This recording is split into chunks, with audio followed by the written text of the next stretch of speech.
What if I told you that Kohl's, the dying big box EDLP department store where your grandma shops, is actually sitting on this massively growing revenue stream that's growing 300% year over year? And Wall Street has no idea about it. And they're currently sitting with about 29% short interest. Really does look like it could be the next GameStop.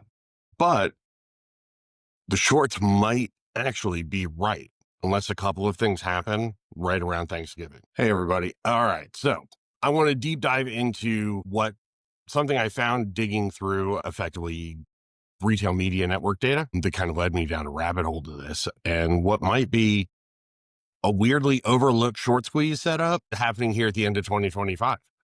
And so before you jump away looking at I'm not pumping some meme stock here. This actually has a couple of data points in it that are unique to it. So a lot of y'all will remember July 22nd. Kohl shot up 90% with 50% short interest. They thought it was going to be GameStop 2.0.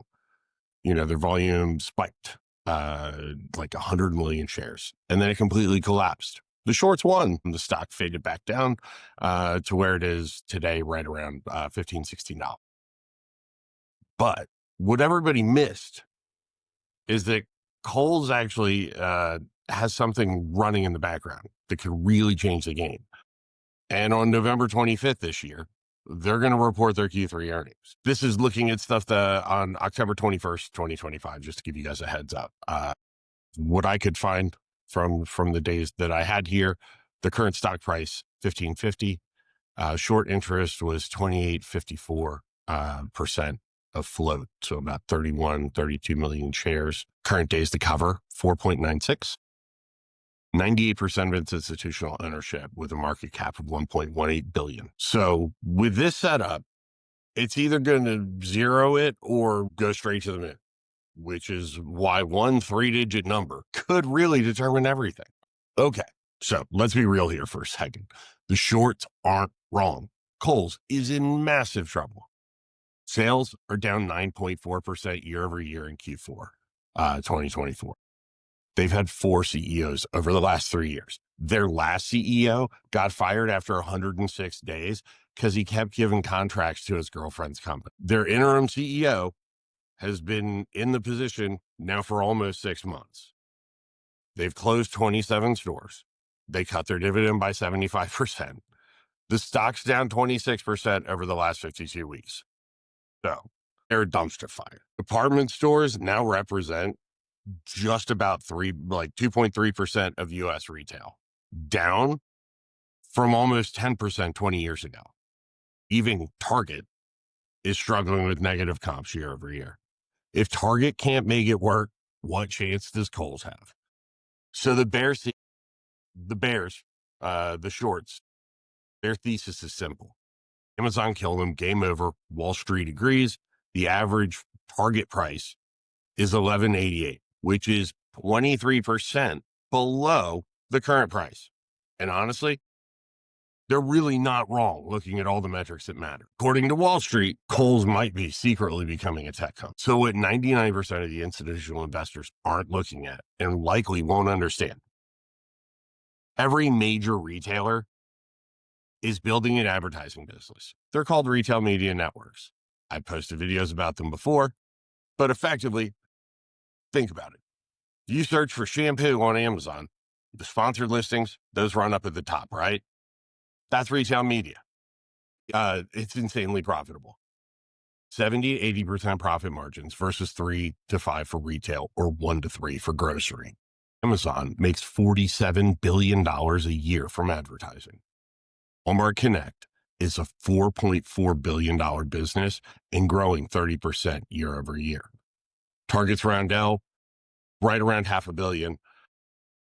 When pretty much every retailer you've ever heard of is now selling ads on their website, in their store, in their app, anywhere they can, even on their social media. So here's where it gets interesting. Kohl's launched theirs back in July of 2022. Their claims around it, 65 million loyal customers, 1.7 billion website visits annually, 45 million email subscribers, probably a lot with AOL addresses, and 10 million app users. Their partners on their media apps, their media network include brands like Adidas, Bali, Carter's, and Levi's. But here's the kicker. They've never disclosed any revenue. Not once, never in a single earnings call. In fact, they barely mentioned it in their last earnings call in March of 2025. Effectively, what Tom Kingsbury said was they're expanding Kohl's media network as a key digital growth initiative. That's it. One sentence. Very little. That's because they're trying to bury it. What are they hiding? Where it gets really, really interesting, if you go down the rabbit hole, check out LinkedIn, Indeed, and look around what you can see here. Kohl's has been quietly building out a massive retail media sales team in New York City. They're currently hiring for category managers, marketing roles specifically, under their retail media networks, and then internship programs that include rotations through the Kohl's media network. So they are really heavying up here.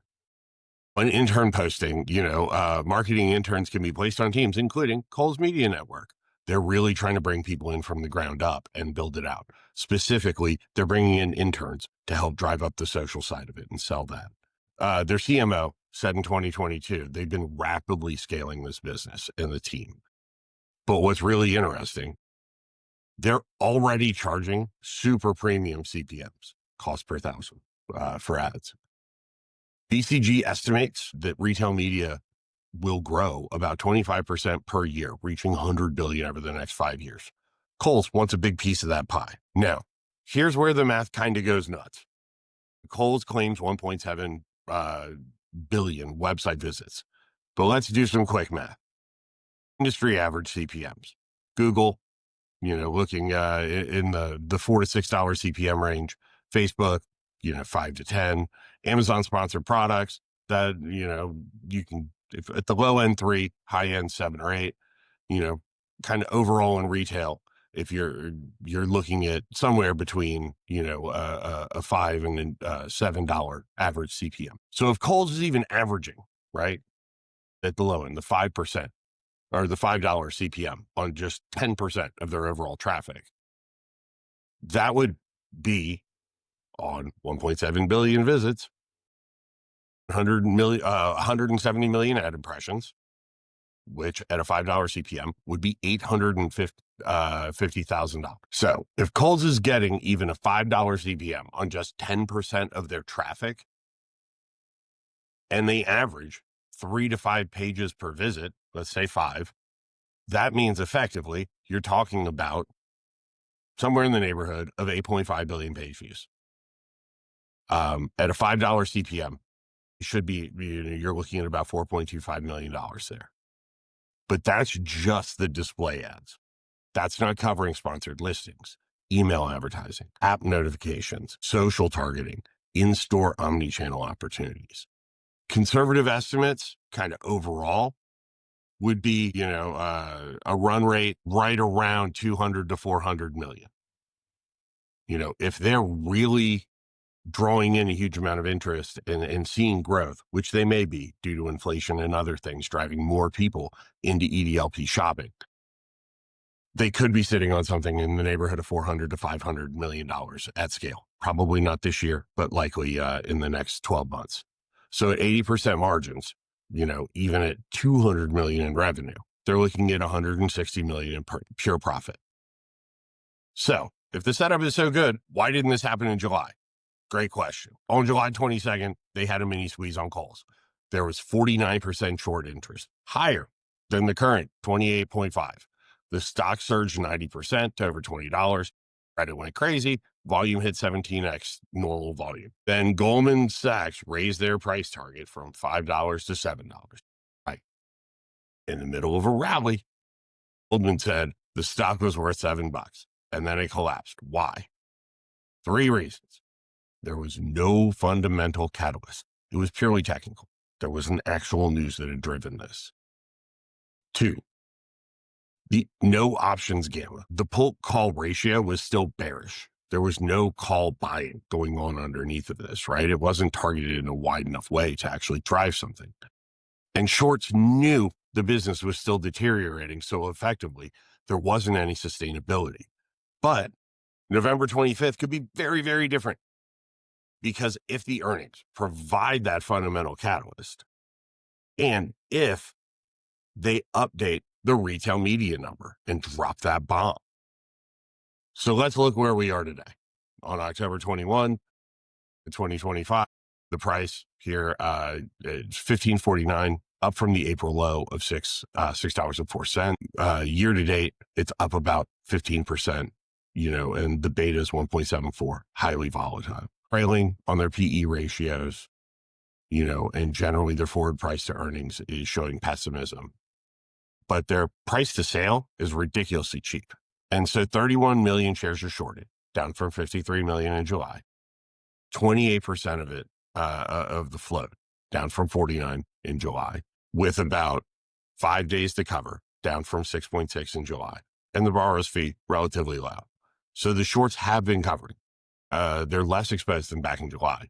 But 28.5% is still pretty big. So looking at the timeline here, effectively, the consensus is that they're going to see a loss overall in Q3, kind of typical of about 16 cents per share. The key metric to watch for is any mention of retail media growth. And so here is where it gets really, really weird.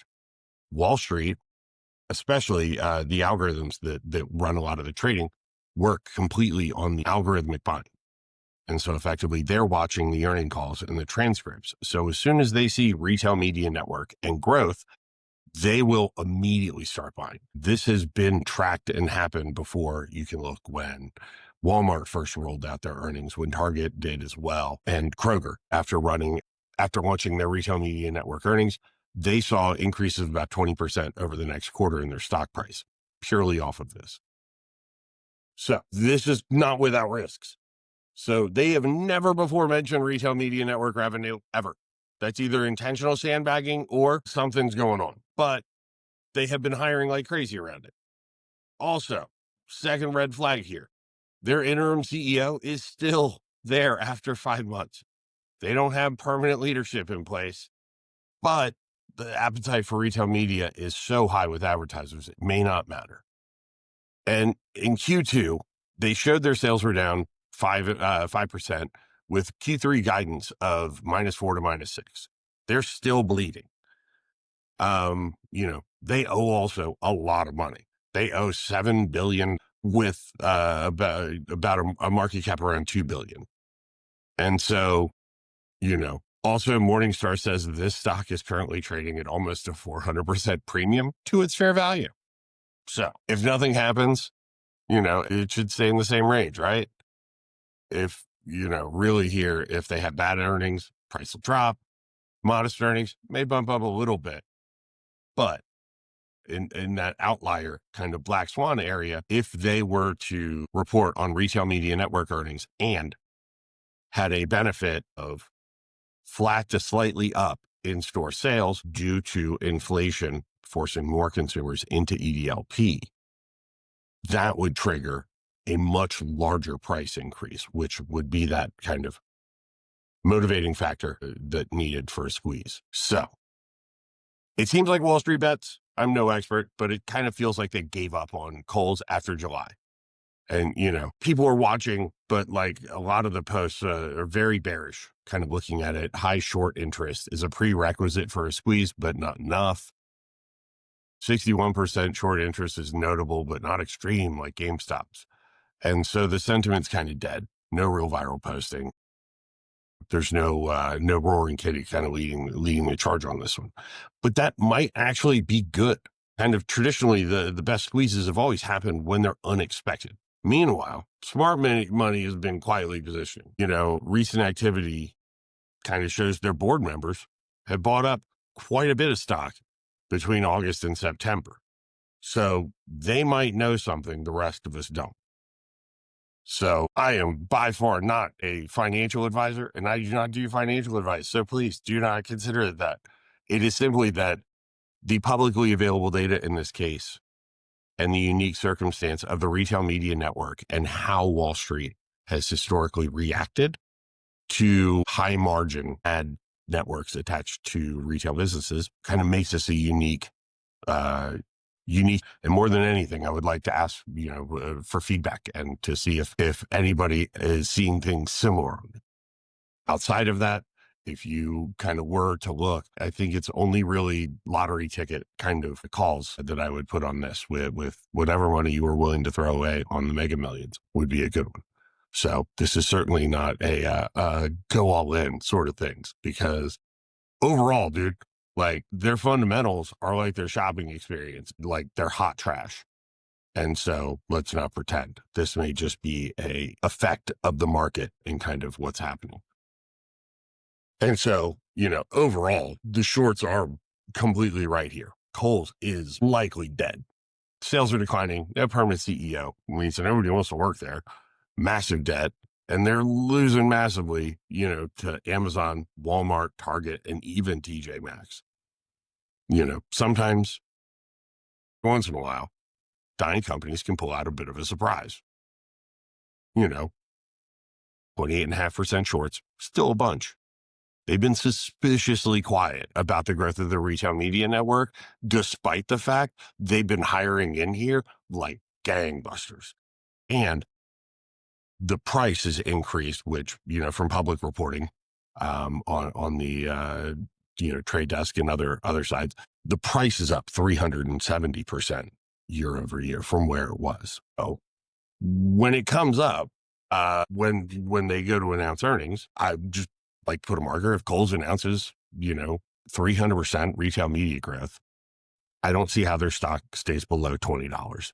If they announce that same sort of growth and similar or slightly up in-store sales, I think you could potentially see, $27 to $30 on the outside from like a black swan event. If they say nothing, well, at least, kind of the setup is understood. So I would love to get feedback here. If you think retail media here is the catalyst, or if this is just a whole bunch of hopium. So feel free to drop a comment in below and let me know if you think this is useful.